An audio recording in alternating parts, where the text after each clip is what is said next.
I know you all are enjoying IEE-TUGraz so much that you decided to stay also for this talk. Thank you very much for giving me some minutes. So I'm gonna present you my work on the impact of tariffs in distribution expansion planning. I will show you that tariffs can be either an opportunity or a burden for distribution expansion, depending how you construct them and how you use them. So distributed energy resources are volatile energy resources that have been massively deployed in the distribution infrastructure. For example, here, this is IEE-TUGraz. There is an electric vehicle being charged just outside the building. And the adoption of these devices can really strain low voltage networks, create reverse power flows, overloading of components, and we need to prepare future system to withstand different volatile behavior of these devices. Also, these devices tend to have some responsiveness to the electricity price, depending on how these devices are controlled. So it is interesting to understand how the electricity prices in distribution systems will shape the behavior of distributed energy resources in the future. You see, it determines also the loading in the grids. So my question for this talk is, how do electricity tariff designs influence distributed energy resource flexible operation and the needs for low voltage system expansions? And to answer these questions, I will analyze the behavior of distributed energy resources under three very commonly used tariff schemes for distribution systems. One is the typical flat rate scheme. The other one is this block-shaped tariff called time of use, and the congestion-based real-time pricing that is based on a forecast of grid loading. And I will consider the control of photovoltaic systems, battery energy storage, heat pumps, and electric vehicles. Existing research trying to address similar questions have two main gaps. One is on model fidelity. Distributed energy resources flexibility is not accounted at a nodal level, in particular for these four main resources. In general, the models tackle only the complexity of heat pumps or electric vehicles and not all of them simultaneously. And the other one is the uncertainty quantification side. So distributed energy resources are heavily volatile and they depend on consumer behavior and also in weather phenomena. And these uncertainties have to be captured in the optimization models to really prepare the systems. We also want to provide guidelines to manage the impact of tariffs.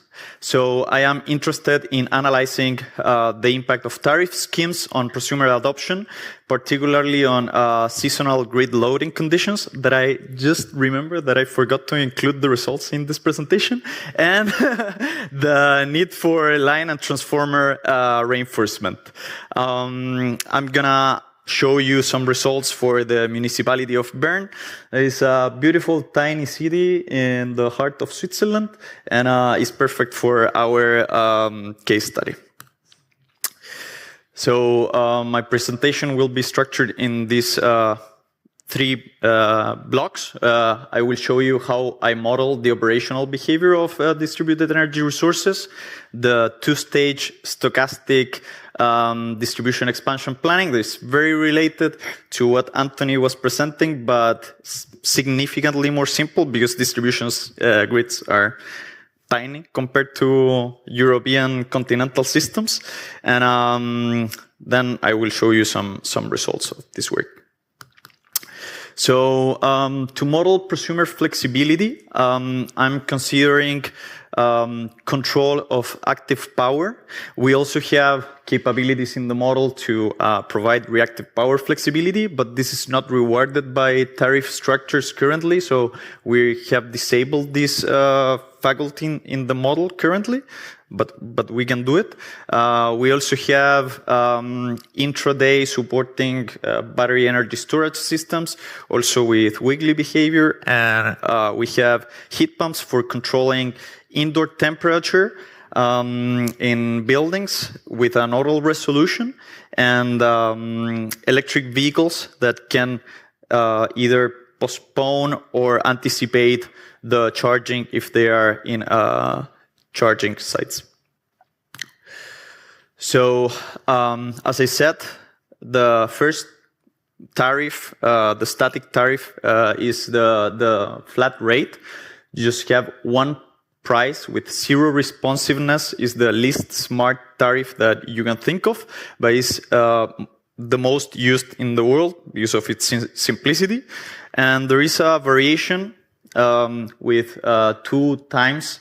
One is, well, obviously you put a high price when the loads are expected to be high around noon and until 6, 8 p.m. And then the price decrease. We have also variations of these tariffs. The other commonly used tariff is the real-time pricing that considers a forecast of the loading in the distribution grid. So we have the loading forecast is basically our blue line, and the price reflects what we expect that the realization of the load will be. The realization of the load can be significantly different to what we expect. So the real-time pricing might not necessarily be perfectly correlated to the loading. And I will show why this is super important when you have higher adoption of distributed energy resources in the distribution networks. How are we modeling the prosumer adoption? As Giovanni was saying earlier, unfortunately, our models are also exposed to society, and we have people that are affecting the solutions of our models. So how can we model the prosumer adoption of our tariffs? I'm not gonna tackle this with an agent-based model or doing surveys in Switzerland on how people will react to tariffs. I am gonna simply tune the level of penetration of a certain tariff from 0 to 100% for the different levels of deployment of devices. And this will give me a sense on how the grids will perform in the future with different levels of adoption of tariffs. Also, when I have a prosumer that is subscribed to a tariff, I simply split. If I decide to have, for example, 50% of the distributed energy resources subscribe to a certain tariff in a grid, I just will virtually split the distributed energy resources within every node in 50%, and one part will be flexible and the other will still be unflexible. And also I will consider optimal price reaction for subscribed resources in these split shares. How can I compare also the cost and the behavior of the distribution systems against this tariff performance? The most simple case, and is the unbeatable one, is when you have perfect centralized control of every single device by the DSO. So you have a puppeteer controlling every single device, and you have the assumption that you have perfect information and you have access to also the loadings and forecasted prices. And this is the baseline to understand if the tariffs are actually helping us to decrease costs or they are worsening the situation. So I will use this as a benchmark. Now diving into the two-stage stochastic programming problem, I will also need to include the power flow restrictions. We have the constraints on these flows. In the distribution systems, we use most commonly the linearized this flow. There is a very simple formulation, and we introduced binary variables for expanding cables and also expanding transformers. It's a very similar equation. And if you see, we have unfortunately these variables here with the binary expansions of the lines that will end up being multiplied by these voltage variables. And these bilinear terms, fortunately, can be handled with standard linear algebra methods. With the McCormick envelopes, you can linearize them exactly. I will also represent weather, load, and price uncertainty. I have a lot of distributional information on temperature time series, PV generation at the nodal level, non-controllable load, and day-ahead prices. And we have simulated several scenarios to understand the behavior of these sources of uncertainty in different seasons in the year, well, in the 4 seasons.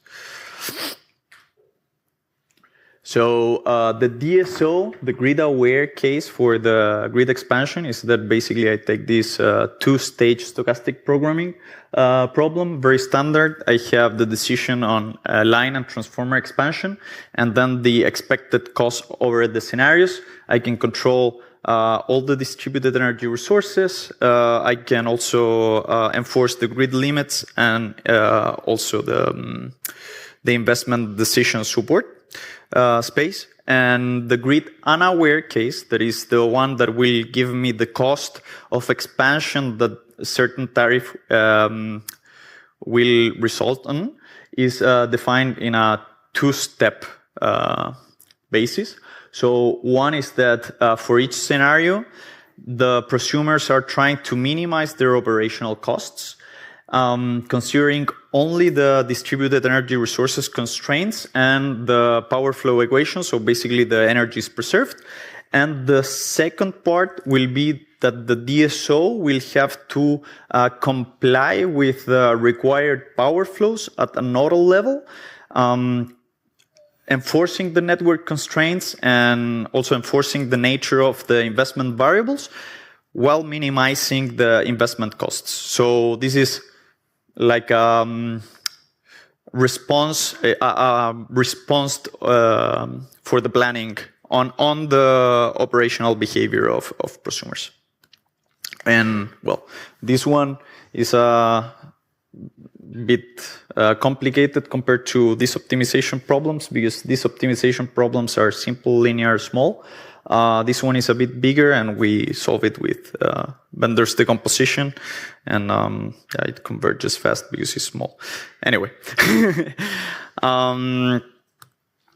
so some notes on the case study. I'm analyzing burn, and to do that, I consider a data set that we have developed in the lab with massive representation of the power distribution infrastructure, also with distributed energy resources.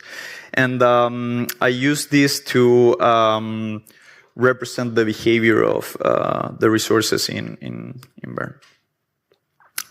Now I'm gonna show you a bit rushed the average power flows of the municipality at the aggregated level when presented against the tariff. So here we have the time of use, and you can see that 10% of the prosumers are subscribed to this tariff. And the more prosumers we have subscribed to the tariff, the more the prosumers try to shift their loading towards the lowest price block, to the point that is even like reverted to the normal flat price tariff. The shape is reverted. The other case is the real-time pricing. So we forecast the loading of the grid, and at the end, the realized scenario is very similar to our forecast when we have very few prosumers subscribed to this tariff. But when we increase the adoption of the tariff, we see that the loading really changes dramatically compared to what we forecast, and we can no longer forecast anything if everybody is subscribed to the real-time pricing.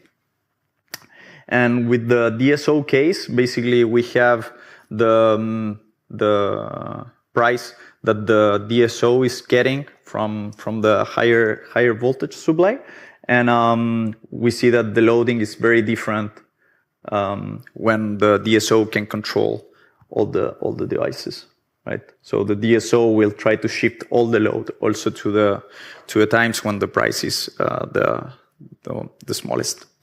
And what does this mean to planning cost? We see that there is a sweet spot of prosumers that have to be subscribed for these dynamic tariffs, time varying, and around 40 to 60% of prosumers subscribe to these tariffs dramatically reduce the cost for expansion. But there is a point after which the forecasts become worse and the expansion needs start to increase. And this threshold we have found is around 60%.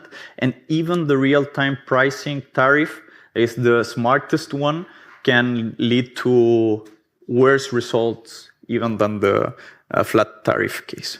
So some limitations is that we have considered uncorrelated distributions for random variables when we generated the scenarios. We consider that customers have home energy management systems, and we do not consider telecommunication costs also between the DSO and the prosumers.